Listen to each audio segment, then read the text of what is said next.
नमस्कार दोस्तों, आप सभी को बहुत बहुत स्वागत है हमारे YouTube चैनल में। दोस्तों, आज हम बात करने वाले हैं तुला राशि के बारे में। दोस्तों, आप कैसे हैं? उम्मीद करते हैं भगवान शनि देव के आशीर्वाद से बहुत अच्छे ही होंगे। दोस्तों, आपके साथ में कांड होने वाला है। दोस्तों, आपके सावधान रहना पड़ेगा। दोस्तों, सही पढ़े होंगे थंबनेल में। दोस्तों, आपके भविष्य में 2 बार दुखी हो चुके हैं। दोस्तों, आप 6 बार गलतियां मत करना। दोस्तों, जीवन काल में सफलता नहीं मिलते हैं। आप सभी को बता दें कि जिंदगी बहुत बड़ी झंझट है। आपके इस काल में जो कार्यक्रम का शुरुआत करते हैं, आपके साथ 3 बड़े बड़े अनर्थ हो जाते हैं। तो दोस्तों, आप नए हैं तो बाबा शनिदेव को एक लाइक जरूर करें और साथ कमेंट बॉक्स में जय बाबा शनिदेव जरूर लिखें और सब्सक्राइब जरूर करें। दोस्तों, साथ में बेल आइकन को क्लिक करें। दोस्तों, दिन भर प्रार्थना जरूर करें और आपके साथ मन में इच्छा पूरी नहीं होती है तो आपकी कोई भी सफलता नहीं मिल पाता है, इसलिए कि दुश्मन आपको तंग करते रहते हैं और आपको अपनी नजर अंदाज भी करते हो तो आपका मन में चिंता में पड़ जाते हैं। तो दोस्तों, 24 घंटे के अंदर आपको 2 हाथ से कलंक होने वाला है। दोस्तों, सभी को बता दे, आप परेशान हो जाते हैं।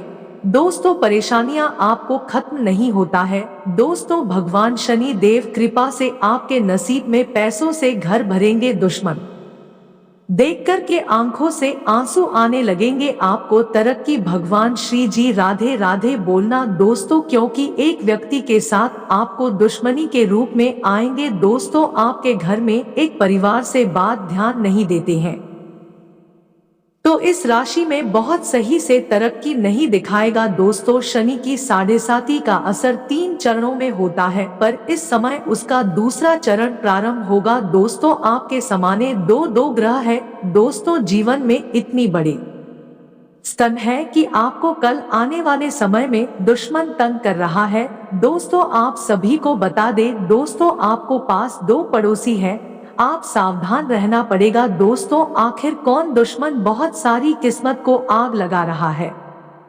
दोस्तों, आप सभी को बता दें, जिस आदमी से आपको दोबारा नहीं मिलेगा दोस्तों, क्योंकि आपके किस्मत बर्बाद कर रहा है। दोस्तों, इस चरण में जातक की सुख और सुविधाओं का अंत हो जाता है। आमदनी अठन्नी और खर्चा रुपया वाले हालात हो जाते हैं। दोस्तों, नौकरी और व्यापार सब ठप हो जाता है। दोस्तों, सेहत से जुड़ी परेशानियों का सामना करना पड़ता है। दोस्तों, संतान से वाद विवाद बढ़ जाते हैं। संतान नहीं हो तो पिता से मतभेद बढ़ जाते हैं। इस चरण में जातक को अपने जीवन में आर्थिक और पारिवारिक समस्याओं का सामना करना पड़ता है। रिश्तेदार कष्ट देते हैं और जातक को परिवार से दूर लंबी यात्राओं पर भी जाना पड़ सकता है। दोस्तों, शारीरिक रोग के साथ ही मानसिक तनाव भी झेलना होता है। छोटे से कार्य को करने के लिए भी सामान्य से अधिक प्रयास करने होते हैं। दोस्तों, फिर भी सफलता की कोई गारंटी नहीं। परिवार, मित्र और रिश्तेदार सभी लोग उसका साथ छोड़ देते हैं। भयंकर कांड से आपको बचाए। दोस्तों, आप सभी को बता दे, पाप का घड़ा भरने का मतलब है दोस्तों कि आपके पाप इतने बढ़ गए कि वह भर गया है। दोस्तों, मतलब एक पाप उसका प्रभाव खत्म नहीं हो पाया, दूसरा पाप हो गया, फिर जब पहला खत्म होगा तब तक चौथा भी हो गया, यानी कि आपके पुण्य बिल्कुल खत्म हो गए। इसी वजह से आपके पाप की क्षीण होने की गति भी धीमी हो गई है। दोस्तों, एक्सप्लेनेशन बहुत लंबा हो जाएगा। इन शॉर्ट में इतना ही कहूंगा कि जब पुण्य खत्म होने लगे या खत्म हो जाए और पाप लगातार बढ़ता जाए तो घड़ा भर जाता है। मनुष्य को अपने पूर्व जन्मों के कर्मानुसार सुख दुख भाग्य दुर्भाग्य प्राप्त होता है। दोस्तों, आप सभी को बता दें कि कुछ लोग अहंकार वश पाप कर्म करते रहते हैं और खुश भी रहते हैं। दोस्तों, अभिमान में रहते हैं। ये देखकर लोग कहते हैं कलयुग है भाई, लेकिन ऐसा नहीं है। जब तक आपके पूर्व जन्मों के पुण्य फल आपके साथ है, दोस्तों तभी तक समय, काल और भाग्य आपके साथ है।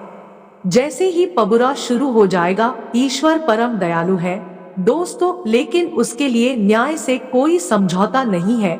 उन्होंने खुद को भी दंड देने में कदम पीछे नहीं रखा दोस्तों। संसार का नियम है, जो जैसा कर्म करेगा एक दिन जरूर भरेगा। बुरे कर्म का अंत निश्चित है एक दिन, और वही दिन पाप के घड़े के भरने की कहावत वाला दिन है दोस्तों। रावण, दुर्योधन, होलिका, हिरण्यकश्यप, कंस आदि ये दुष्ट व्यक्ति अपनी दुष्टता में अनियंत्रित होकर व्यवहार करने लग जाता है दोस्तों। उसे और भले बुरे हित अहित का ध्यान नहीं रह जाता। लोग लाचार हो जाते हैं दोस्तों।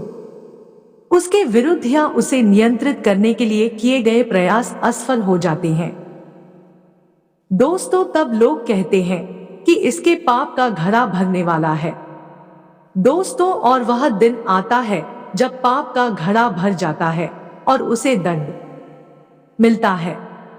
अभी अभी यूपी में हुई घटना को देखकर आप समझ सकते हैं दोस्तों कि उनके पाप का घड़ा भर चुका, तभी उन्हें खोज खोज कर मिटाया जा रहा है दोस्तों, और उनकी संपत्तियों को भी नेस्तनाबूद किया जा रहा है दोस्तों। प्रिय मित्र, कहानी तो बहुत मिल जाएगी लेकिन सत्य नहीं मिलेगा दोस्तों आपको।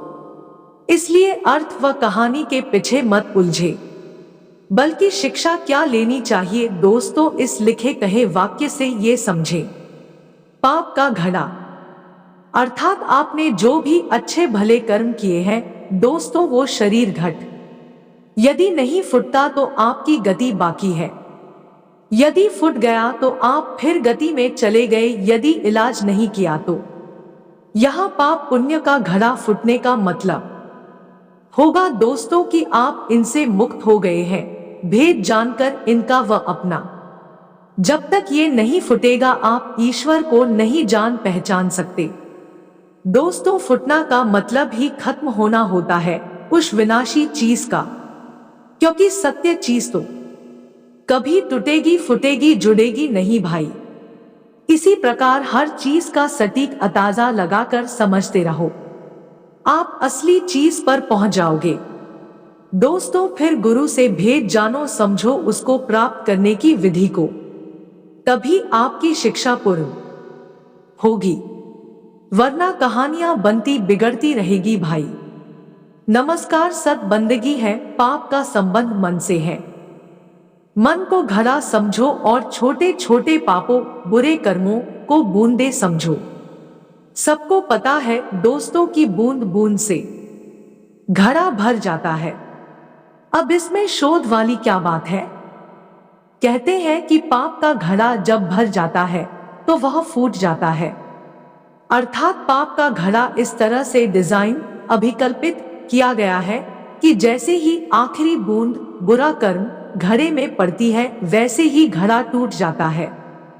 घड़े की दीवारें एक एक बूंद का दबाव सहते रहती है, लेकिन आखिरी बूंद का दबाव घड़े की दीवारें सहन नहीं कर पाती और टूट जाता है दोस्तों। इसमें भी शोध वाली कोई विशेष बात नहीं है। जब कोई अपवित्र आत्मा अन्य अपवित्र आत्माओं को सताती है तो घड़ा बहुत धीरे धीरे भरता है दोस्तों, लेकिन जब कोई अपवित्र आत्मा पवित्र आत्मा को सताती है तब घड़ा बहुत तेजी से भरता है और तुरंत टूट जाता है। ये शोध है। पाप का घड़ा भरना एक हिंदी मुहावरा है जिसका अर्थ है कि कोई व्यक्ति बुरी कार्यों करने से उनके परिणामों का सामना करना पड़ता है दोस्तों। इस मुहावरे का अर्थ है कि अगर आप बुरे कर्म करते हैं तो उनसे बुरे परिणामों का सामना करना पड़ता है दोस्तों। इस मुहावरे के पीछे एक कहानी है जिसमें एक शख्स था जो बहुत सारे पाप करता था। उसने जीवन में दोषी होने के बावजूद बहुत सम्मान कमाया था और लोगों के बीच बहुत लोकप्रिय था दोस्तों। एक दिन उसे एक साधु मिला जिसने उसे उसके अधर्मी जीवन के बारे में बताया और उसे उसके पापों के बारे में चेतावनी दी। शख्स ने उसे ध्यान नहीं दिया और उसे गाली दी। थोड़ी देर बाद उस शख्स के पास एक घड़ा आया जो बहुत भारी था। उसने सोचा कि यह एक अच्छा अवसर है दोस्तों अपने समस्त पापों को मिटाने के लिए। उसने घड़ा लेकर सभी अपने पापों को उसमें डाल दिया। इसके बाद उसने घड़ा साधु के पास लेकर गया। दोस्तों, भगवान भोलेनाथ के आशीर्वाद से आपके घर में एक परिवार बहुत खुशी से झूम रहे होंगे दोस्तों, और आपके कुंडली में एक अक्षर से नाम वाले व्यक्ति को निकल रहा है दोस्तों, उससे आप सावधान रहना पड़ेगा। दोस्तों आप नए हैं तो बाबा गणेश जी को एक लाइक अवश्य करें और साथ में कमेंट बॉक्स में लिखिएगा जय गणेश जी, और अच्छा वीडियो लगे तो चैनल को सब्सक्राइब कर ले और साथ में ब्लैक एंड को क्लिक करें और साथ में अपनी पूरी इस बात का वीडियो जानकारी ले दोस्तों, जो आपके साथ किस्मत में लिखा है तो आपको इस वीडियो में बताने वाले हैं। तो दोस्तों, इस कुंडली में एक दिन आपको पूरी तरह से निकलेगा और दुश्मन को आप जैसा नहीं तड़प पाएंगे, और इतना बड़ा हर संकट है कि दुश्मन को नष्ट ही कर देंगे दोस्तों। और आपके बच्चों के साथ लापरवाही करने से करियर अच्छा नहीं हो रहा है, और बता दो दोस्तों, आप गरीब जैसा मेहनत करते हो तो आपको खजाना नहीं हाथ में आता है, तो आपको मन में बहुत बड़ा धोखा हो जाता है और आपके परिवार में एक भी परिवर्तन नहीं होता है दोस्तों। और बता दो दोस्तों, आपकी जिंदगी में जो कार्यक्रम का शुरुआत करते हैं और आपका सफल नहीं होता है, इनके बीच में और सारी किस्मत डूब जाती, तो भगवान जी प्रार्थना है कि आपको 2 दिन से या 3 दिन तक मंदिर में आपको हनुमान चालीसा प्रार्थना करे। आपको जो भी दुश्मन पड़े हैं वह दुश्मन 11:40 के बाद आपको गली पर तड़पना शुरू हो जाएंगे दोस्तों। आपको इतना समय लगाया था दुश्मन, दोस्तों दुश्मन 4 गांव में ढिंढोरा पीटेंगे और आपको देखकर पूरी तरह से सफल ही हो जाएंगे दोस्तों। जीवन की सबसे बड़ी उत्तम खेल है, आप मंदिर में जाते हो तो आपका किसी का मन में याद आ जाता है, तो दोस्तों एक दिन आपको इस समय का इंतजार करते हो तो आपके भोले बाबा जरूर सफलता होगा। आप सभी को बता दें दोस्तों कि आपको 3-3 करोड़ संपत्ति का आपके साथ आने वाले हैं, तो आप संविधान से रहना पड़ेगा दोस्तों, और दुश्मन को आंख में नजर नहीं आना चाहिए और छुपा के ही काम करना चाहिए दोस्तों, क्योंकि आपको तरक्की देख कर के जलन शुरू हो जाते हैं दोस्त। आपको किसी प्रकार से बिजनेसमैन बन गए हो छोटा मोटा, या उसी से आपको आगे बढ़ता है दोस्तों। दृष्टि से दृश्य दक्षिण पूर्व में आवश्यक सूचना है दोस्तों, हर किसी हाल में आपको इस समय बड़ा सा घटनाओं में नहीं होंगे, ताकि आपको भगवान से घर में अगरबत्ती की इंतजाम करना, और आपका घर में 2-2 लाल कपड़े से और अलवर चावल से, वह लाल मिर्च से और नींबू और व्हाइट धागे से आपके साथ यह घर के कोने में रखे, ताकि आपको जिस समय से चिंता में थे आज उसे चिंता का निवारण करते हैं कि कभी नहीं होना ही था, लेकिन जो दुश्मनी कर जाते हैं तो इस राशि में आपको बहुत बड़ा अचानक खेल दिखाएंगे दोस्तों। और दुश्मन को आपके कुंडली में लिखा है कि आपके 3-3 हाथ में खजाना लगने वाला है, और दोस्तों आपके नसीब में जो दिया वह छप्पर फाड़ के दिया। तो दोस्तों आखिर आपको परिवर्तन जब शुरुआत करते हो तब आपके साथ कोई मुसीबत पड़ जाते हैं और आपका घबराहट आने लगता है, आप मन में दुखी हो जाते हो।